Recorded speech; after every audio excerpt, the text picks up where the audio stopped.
A family member of the couple killed by a grizzly bear in the wilderness of Banff National Park says he knew something was terribly wrong as soon as he received a call with a message from their satellite device. Colin Inglis said his nephew, Doug Inglis, and Jenny Gusse, both 62, from Lethbridge, Alta, died in the bear attack on the weekend.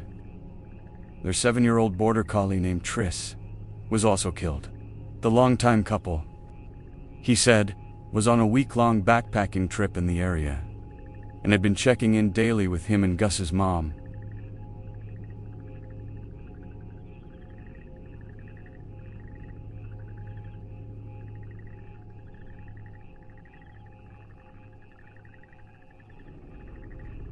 Doug Inglis and Jenny Gusse, both 62, from Lethbridge, Alta, working their way through a rapid, water-found and Fond du Lac rivers, Saskatchewan, 2006.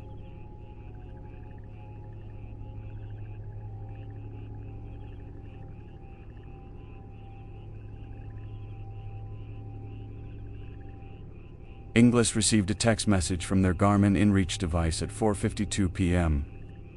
Friday saying they had been delayed, but that everything was okay. Then a representative with the satellite device company reached out at 8:15 p.m. I got an actual phone call from Garmin saying that the SOS had been activated, and that somebody had actually entered into the InReach a message that said, "Bear attack bad."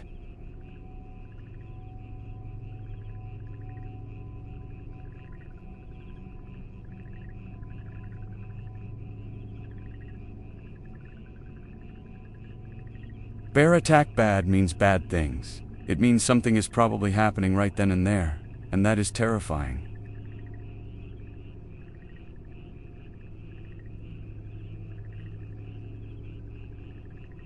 Parks Canada has said its dispatchers also received an alert around 8 p.m. Friday from the InReach device about a bear attack west of Yahatinda Ranch, about 200 kilometers northwest of Calgary.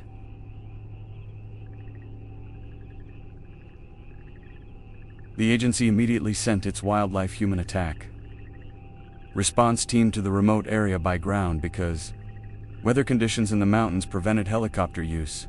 The team arrived at about 1 a.m. Saturday and found the 2 people dead, the statement said.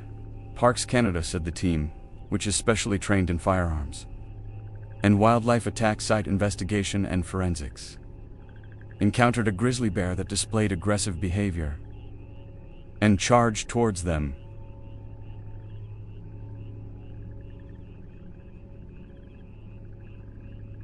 It was killed, and a necropsy showed that the 25-year-old female bear was old, underweight, and had bad teeth. DNA samples from the bear confirmed it was responsible for the attack, and it was not collared, tagged, or previously known to wildlife staff in the park.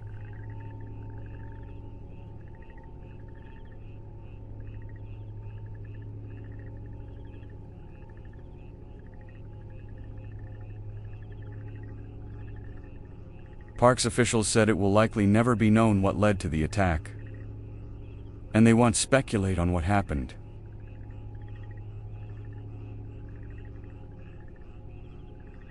Inglis said he believes the couple was in the wrong place at the wrong time. They were always well prepared on their backcountry trips, he said, but bears are highly unpredictable. This is a rogue bear. This is something unusual that has happened.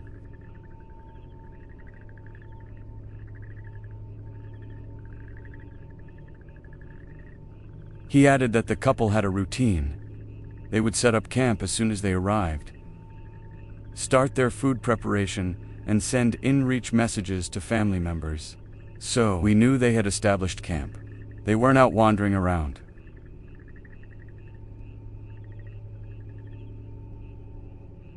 Once it got dark, he said, They would typically get into their tent and read. We believe that's what they were doing, said Inglis, adding the dog would have been in the tent with the couple moments before the attack. He said the park's team found the tent had been crushed with their e-readers inside. The couple was found outside the tent. They were in stocking feet, so that's not normal. It was wet outside. It had been snowing.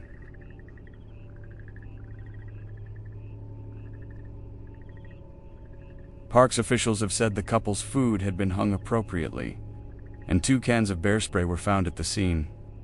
They did not say whether the spray, which can be effective with some bears, had been used. Inglis said he was told that a bear spray canister had been emptied, and that there were signs the couple tried to scare off the bear. There was a struggle, and the struggle didn't stay in one place, he said, but in the end, both bodies were back together.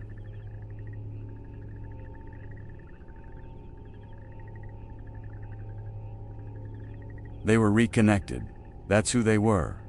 They were together in life, always.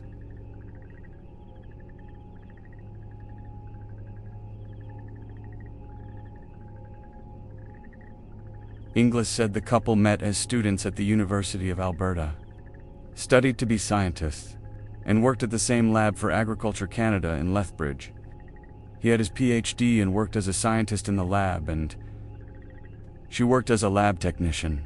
Part of the draw for being there was, of course, access to the backcountry to Waterton Park and Banff Park.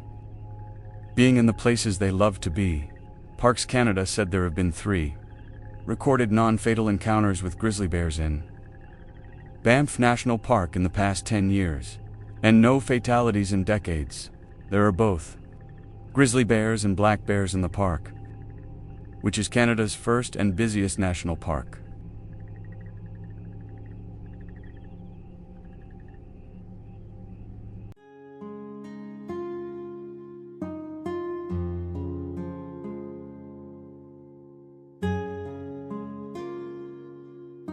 Jenny Gusse and Doug Inglis didn't deserve to meet this untimely fate.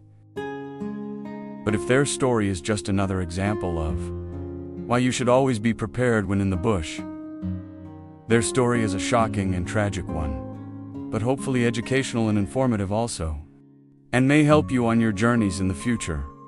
Thank you so much for watching, and I will see you in the next one.